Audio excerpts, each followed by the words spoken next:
কোরআনের এক আয়াতের ব্যাপারে, বাচ্চা যখন পেটে থাকে তো মা কষ্টের স্তূপ দিতে থাকে, স্তূপ, ওহনুন আলা ওয়াহনিন, এটা কোরআনের শব্দ।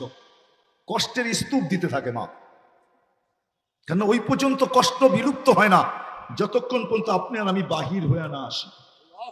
কষ্টের স্তূপ চলতে থাকে। ইমাম গজালির মতো মনীষী লেখছেন যে কষ্টের স্তূপ এতটুকু হয়, হায় হায় দুনিয়ার হিমালয়ও নিচে চলে আসে, নিচে। আমরা তো পুরুষ বুঝি না, জানে মা যে পেটে নিছে, ও জানে পেটে নেওয়ার কষ্টটা কি। যদিও আমার সমাজ, কথা অন্যদিকে চলে যাবে, যদিও আমার সমাজ, আফসোস আমাদের মৃত্যু এর আগে হয়ে যেত তাহলে অনেক ভালো হতো। এই সাইনবোর্ডগুলো যদি আমাদের না দেখতে হতো, এর আগেই যদি মৃত্যু হয়ে যেত, গাজীপুর শহরেও পাওয়া যাবে বৃদ্ধাশ্রম। যাবে না? যাবে না? আছে বৃদ্ধাশ্রম গাজীপুর শহরে। আরে গাজীপুরের ভিতরে তো আছে, এই জেলার ভিতরে তো আছে, প্রত্যেক জেলা শহরে বৃদ্ধাশ্রম আছে। মা বৃদ্ধাশ্রমে, আমি ভিতর থেকে বলতেছি, এর আগে যদি আমার মৃত্যু হতো অনেক ভালো হতো। এই সাইনবোর্ড আমাকে দেখতে হতো না। আগে তো বাহিরে দেখতাম, ভাবতাম আমাদের দেশে মনে হয় হবে না, মুসলিম সন্তান মা বাবাকে বৃদ্ধাশ্রমে রাইখা আসে, তো রাইখা আসে কি করে। কিন্তু এখন তো দেখতেছি শুধু মুসলিম সন্তান না, আগে ভাবতাম নির্বোধ হইলে হয়তো রেখা আসতে পারে, গরিব হইলে হয়তো রেখা আসতে পারে, কিন্তু এখন তো দেখতেছি সব এডুকেটেড পার্সন, বিত্তশালীরা মা বাপকে বৃদ্ধাশ্রমে রেখা আসে। ইমাম গজালি রহমতুল্লাহ আলাইহি লেখছেন যে মার কষ্ট হিমালয়ের চেয়ে বেশি। এটাকে যদি যান্ত্রিক রূপ দেওয়া হইতো আর কোনো কঠিন পাথরের পাহাড়ে নিক্ষেপ করা হইতো, লানসাক্কাল জিবাল, তো পাহাড় টুকরা টুকরা হয়ে যেত। কিন্তু মা সহ্য করে কি করা? তো আল্লাহ বলছেন জাআলতু লাকা হানানা, তুই জানিস না মার দিলের ভিতরে 24 ঘন্টা তোর জন্য ভালোবাসার যে কি তুফান চলতে থাকে, ওই তুফানের কারণে মা ভালোবাসার তুফানে পড়া কষ্টকে ভুলা যায়, মুচকি মুচকি হাসতে থাকে আর অপেক্ষা করতে থাকে তোর চেহারা কখন দেখবে আর পুরা কষ্টকে কখন বলবে। বলে ওই তুফান যদি না চালাইতাম তাহলে তোকে পেটে নিতে পারতেন না। সত্য এটাই। আল্লাহ যেন এরকমই বুঝাইতেছেন, মা একটা চিৎকার, তোকে কে বিমুখ করলো আল্লাহর থেকে? আল্লাহ কাছের থেকে আয়সা ডাকে, মান আরাদা আন্নী নাদাইতুহু মিন কারিব, কাছের থেকে আল্লাহ ডাকে আমাদের প্রত্যেককে। যারাই আজকে আমরা ভুলে গেছি যে আমি কিন্তু যাত্রী, আসল কথার কাছে এখনো আমি যাই নাই, যাবো অচিরি, যে আমরা কিন্তু যাত্রী, যাত্রা কিন্তু চলমান, যার কাছ থেকে আসছি তার কাছেই যাব, বাইপাস কোনো সুযোগ নাই, হারানোর কোনো সুযোগ নাই। কোরআন এটাই বলে, আপনার আমার বুঝে আসুক আর না আসুক, সত্য এটাই। সাদা কাগজে সিগনেচার দিয়ে আমাদেরকে আসতে হয়েছে দুনিয়াতে, এটা মনে রাখেন। সাদা কাগজে সিগনেচার বোঝেন? হ্যাঁ, সাদা কাগজে সিগনেচার দিয়ে আমরা আসছি। আলাস্তু বিরাব্বিকুম ক্বালু বালা, এটা বলেই আসতে হয়েছে। যদিও স্বাধীনতার কারণে, স্বাধীনতার ইচ্ছা, স্বাধীনতার কারণে আজকে যা খুশি তা ভাবতে পারি, যা খুশি তা লিখতে পারি, যা খুশি তা বলতে পারি, যেমন খুশি তেমন চলতে পারি। আল্লাহ বাধা সৃষ্টি করেন না, কিন্তু আমরা কিন্তু সিগনেচার দিয়ে আসছি। শুধু সিগনেচার দিয়ে আসি নাই, আমরা বায়োমেট্রিক করে আসছি। কোরআনে আছে, ওলামাদেরকে জিজ্ঞাসা করেন, আমরা তো বায়োমেট্রিক শিখছি জুমা 8 দিন। আমার তো মনে আছে জীবনের শুরু থেকে এই পর্যন্ত যে কোভিড থেকে এয়ারপোর্টে ফিঙ্গার নেওয়া শুরু করছে, এর আগেই তো আমার অর্ধেক দুনিয়া হাফ সেঞ্চুরি হয়ে গেছে ঘুরা দুনিয়া, কোথাও বায়োমেট্রিক দেখি নাই। বায়োমেট্রিক তো শুরু হলো জুমা 8 দিন। আল্লাহ কিন্তু আমাদের বায়োমেট্রিক নিয়ে আমাদেরকে পাঠাইছেন। কোরআন বলে কিয়ামতের দিন তোমার ফিঙ্গার তোমাকে মিলাই দিব। তোমাকে তো হাতে পায়ে ধরে বুঝাইতেছে, আল্লাহ আমাদেরকে বুঝান, আল্লাহ রসুল আমাদেরকে বুঝান, অথচ বুঝানোর প্রয়োজন ছিল না। আমরুহু বাইনাল কাফি ওয়ান নুন, যিনি সমগ্র সৃষ্টিকে 2টা অক্ষর দিয়ে অস্তিত্ব দিতে পারেন, আল্লাহ সমগ্র সৃষ্টিকে 2টা অক্ষর দিয়ে অস্তিত্ব দিয়েছেন। অক্ষর ছিলেন ক খ, 2টা অক্ষর না, এরকম আরবি 2টা অক্ষর দিয়ে অস্তিত্ব দিয়েছেন। কুন, কাফ আর নুন, 2টা মিলাইলে আরবিতে হয় কুন। 2টা অক্ষর দিয়ে অস্তিত্ব দিয়েছেন। আপনাকে আমাকে যদিও নাকি কুদরতি হাত দিয়ে অস্তিত্ব দিয়েছেন, কুদরতি হাত দিয়ে, অক্ষর দিয়া না। সমগ্র সৃষ্টিকে আল্লাহ অস্তিত্ব দিয়েছেন মাত্র 6 দিনের সিত্তা ইয়াম। আপনাকে আমাকে অস্তিত্ব দিয়েছেন 10 মাস সময় নিয়ে। কারণ আছে, ওইদিকে গেলে আবার কথা লম্বা হয়ে যাবে, হারায় যাব। ভালোবাসার কারণে, বেশি ভালোবাসেন তো। কিন্তু প্রবাদ বাক্য এটাও তো সত্য, ভালোবাসার পিঠার বলে মধ্যখানে কাঁচা থাকে। প্রবাদ বাক্য আছে না, ভালোবাসার পিঠা মধ্যখানে কাঁচা। আমরা এরকম কাঁচাই মনে হয় বাহির হয়েছি, নাইলে আমাদেরকে বুঝাইতে হতো না। তো যেটা বুঝাইতেছিলাম আল্লাহ বুঝান, নাইলে আল্লাহকে বুঝানোর, আল্লাহ মানুষকে বুঝাবে যে আকাশকে হুকুম খুঁটি ছাড়া দাঁড় করায় রাখলেন। উনদুর ইলা সামাই ওয়া ইরতিফাইহা ওয়া ইলা শামসি ওয়া শুআইহা। সূর্য দেখো আর কিরণ দেখো, 9,30,00,000 মাইল দূরে, দুনিয়ার থেকে 13 লক্ষ গুণ বড়। ভাসমান 365 কক্ষপথে, পার ঘন্টায় 6 লক্ষ কিলোমিটার বেগে দৌড়াইতে বাধ্য। সত্য এটাই, কিন্তু আল্লাহ আমাদেরকে বুঝাইতেছেন। কিন্তু আফসোস, আমরা তো আল্লাহর পরিচয় দেখি নাই কোনোদিন নিবিড় ভাবে যে আল্লাহ কে। যদি দেখতাম তাহলে হয়তো একটু বুঝে আসতো যে আল্লাহ কে, আমার মালিক কে, আমার সৃষ্টিকর্তা কে, আমাকে যে 24 ঘন্টা সুরক্ষিত করেন উনি কে। এখানে আমার চতুর্দিকেই কিন্তু শিক্ষিত লোকজন, সামনে পিছে ডাইনে বামে। আচ্ছা, আপনাদেরকে যদি আমি প্রশ্ন করি, অক্সিজেন নেই আমরা কোনটা? পিওর, ঠিক না? ছাড়ি কোনটা? দূষিত, ঠিক না? সত্য তো? আচ্ছা, আমাদের সারা আর টানার ভিতরে ডিস্টেন্স কতটুকু, দূরত্ব কতটুকু, সময় কতটুকু লাগে, কতটুকু?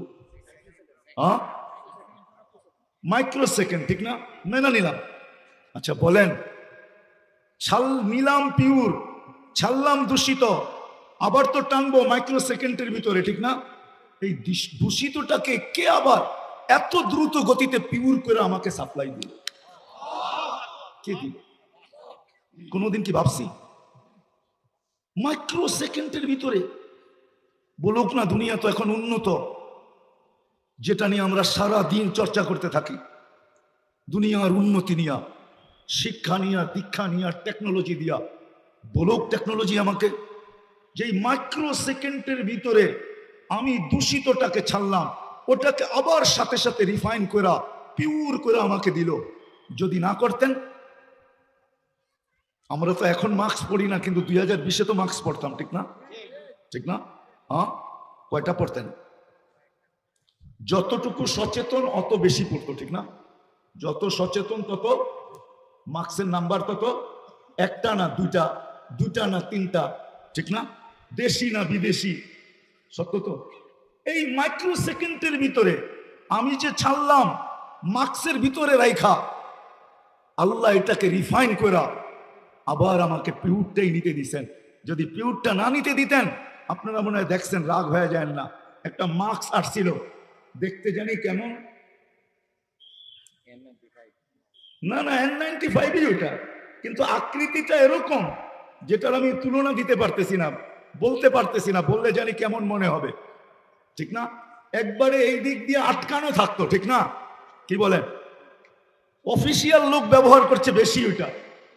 আচ্ছা বলেন, 8 ঘন্টা যদি কেউ per day carbon die oxide ছাড়লো আর ওটা নিতে থাকলো আর ওটা ছাড়তে থাকলো, আপনাদের বিদ্যায় বলেন 8 ঘন্টা কার্বন ডাই অক্সাইড নেওয়ার পরে তার ভিতরে লাংস কিরকম হওয়া উচিত ছিল? এটা তো 1 বছর নিছি আমরা টানা, 2020, ঠিক না? কি বলেন? জিজ্ঞাসা করেন আপনাদের গাজীপুরের কোনো ডাক্তারকে যে আমি ডেলি 8 ঘন্টা দূষিত অক্সিজেন নিব আর ছাড়বো, আর ওটাই নিব। কেননা মাস্কের যে ধারাটা ছিল ওটা কিন্তু মুখের ভিতরে যে একবারে চতুর্দিক দিয়ে আটকায় যেত, ঠিক না? হ্যাঁ, কি বলেন? একটু ক্যাপ সিস্টেম ছিল, এটা ক্যাপ সিস্টেম, ক্যাপের মতো সিস্টেম। আপনি ডাক্তারকে জিজ্ঞেস করেন যে 8 ঘন্টা যদি ডেলি কেউ এই দূষিত অক্সিজেন নেয়, তার ভিতরটা কেমন হওয়া দরকার ছিল? আল্লাহ তো এটা করেন নাই। আল্লাহ তো ওইটার ভিতরেও আবার পিওর করেই আমাকে আবার পিওরটা নিতে দিছেন। নাইলে আমাদের অর্ধেক লাংস যারা এটা ব্যবহার করছিল, তাদের ফুসফুস 90 ভাগ ড্যামেজ হয়ে যাওয়ার কথা ছিল। তো যেটা বুঝাইতেছিলাম যে আসলে তো আমরা আল্লাহ আমাদেরকে বুঝান, কিন্তু আফসোস একজনও তো পাইলাম না যে আমি নিবিড়ভাবে আল্লাহর পরিচয় ৯৯টা নামটা একাগ্র চিত্তে ধ্যান খেয়ালের সাথে এই পর্যন্ত তর্জমা আমি দেখছি। তাইলে আমার সামনে খুলতো যে আল্লাহ কে, কে আমাকে বুঝান।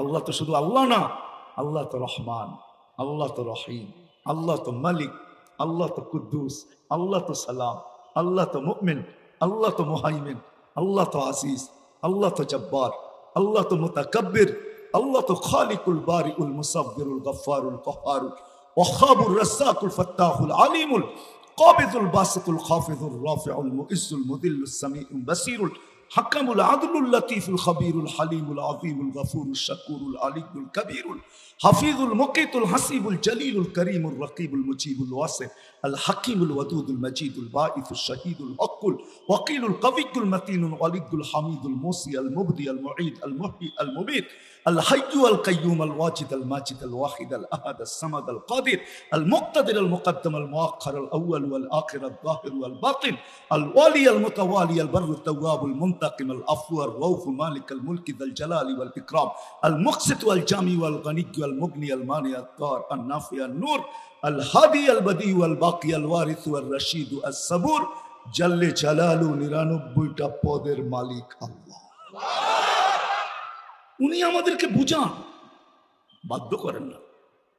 এই জন্যই আমি কথা শুরু এখান থেকে করছিলাম। আমরা পা রাখতে দেরি, আমাদের যাত্রা চলমান হতে দেরি হয় না। অবস্থান দুনিয়াতে যেমনই হোক, পজিশন যেমনই হোক, এটাও সত্য কে কখন যাব কারো জানা নেই। মেশিন আসে নাই, আসবে কিনা এটাও জানি না। যে দুনিয়া গায়ে লাগায় দিয়া বইলা দিবে তুমি কখন যাবে, কার পরিসমাপ্তি কখন ঘটবে এটা আমরা কেউ জানি না। কে আগে যাবে কে পরে যাবে, এই জন্যই আল্লাহ সতর্ক করছেন, ইবনা আদম লা তাফরাহ বিদুনিয়া ইকা। হাদিসে কুদসি আল্লাহর বাণী। আল্লাহ বলে মানুষ বিমুখ হওয়া তোমার জন্য শোভা পাবে না। লা তাফরাহ বিদুনিয়া ইকা, দুনিয়ার চাকচিক্য উন্নতি তোমাকে যেন বিমুখ না করে, বিমুখ হওয়া তোমার জন্য শোভা পাবে না। ফা ইন্নাকা গায়রা মুখাল্লাদ, তুমি জেনে রাখো তুমি চিরঞ্জীব না। আবার যুবকদেরকে বলছেন শাবাব, ও যুবক ও যুবতী,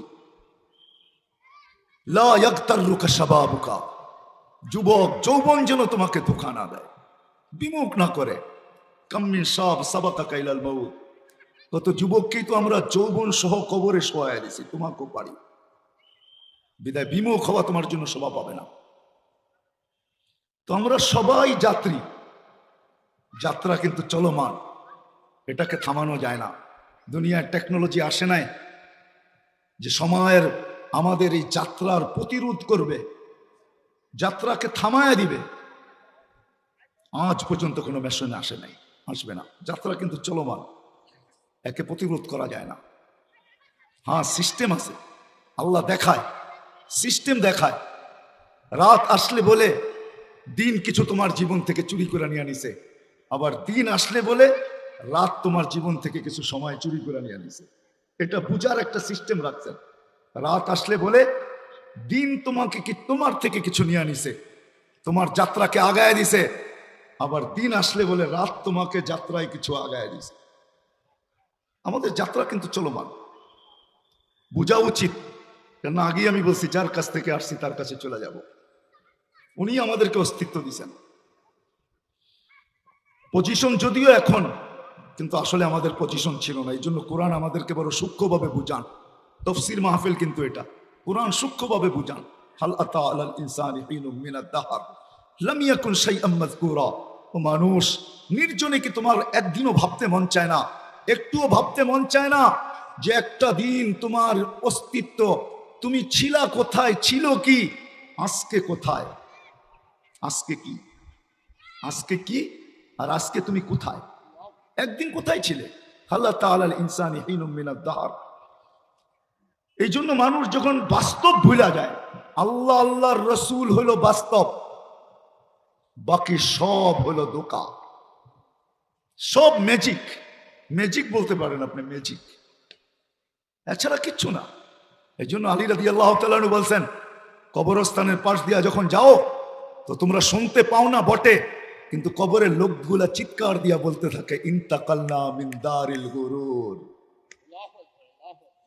বলতে থাকে ইন্তাকালনা মিন গারির গুরুর।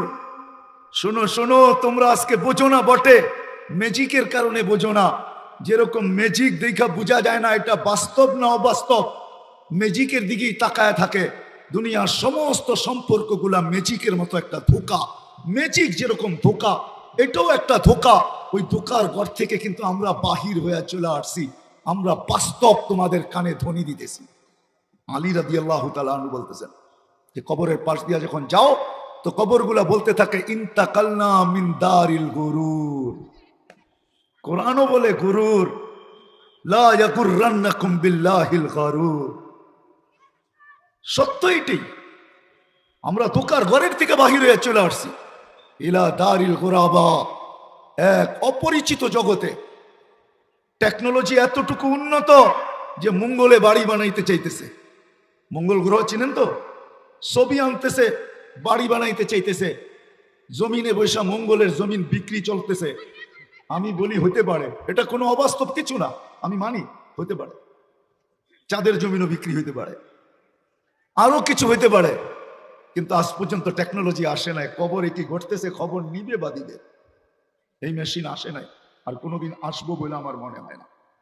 যদিও শুধু 2.5 হাত মাটির নিচে। আমি কিন্তু গুছায় শেষ জায়গায় নিয়ে আসছি, পড়ায় পড়ায় শেষ জায়গার কাছাকাছি চলে আসছি। আমরা কিন্তু যাত্রী, যার কাছ থেকে আসছি ওর কাছেই চলে, ওনার কাছেই চলে যাব। ওয়ালাউফি বুরুজিম মুশাইয়্যাদা, সত্য এটাই। মানুষ যতই ভাবুক আর যতই প্রতিবন্ধকতা সৃষ্টি করুক আর প্রতিরোধ ব্যবস্থা গঠন করুক, আল্লাহর কথা সত্য। সবকিছুর ভিতর থেকে সময় আসতে দেরি, ইদা যা আজালুক, সময় আসতে দেরি, আখাযনাহু বাগতাতান, তোমাকে ছুমাইরা উঠাবো। যদি প্রতিরোধ সারা দুনিয়ার সমস্ত টেকনোলজি দিয়েও করো, তারপরে তোমাকে কেউ ধরে রাখতে পারবে না। আর কোনো টেকনোলজি খবরও জানবে না আমরা কিভাবে উঠে নিয়ে গেলাম। আমরা উঠে নিয়ে যাব, আমরা কিন্তু চলে যাব। কে কখন যাব জানি না। দুনিয়া 60-70 বৎসরের, বেশি না। এখানে সবকিছুই 60-70 বৎসরের। যার কাছ থেকে আসছি তার কাছেই যাব, যিনি এক ফোঁটা পানির থেকে অস্তিত্ব দিয়েছেন। এই জন্যই মানুষ যখন আল্লাহর থেকে দূরে সরতে থাকে, কোরআনের চিৎকার যখন কাজে না আসে, কোরআন কিন্তু আমাদেরকে ডেলি চিৎকার দেয়, মা গাররাকা বিরাব্বিকাল কারীম, ইয়া আইয়ুহাল ইনসান মা গাররাকা বিরাব্বিকাল কারীম আল্লাযী খালাকাকা ফাসাওয়াকা ফাআদালাক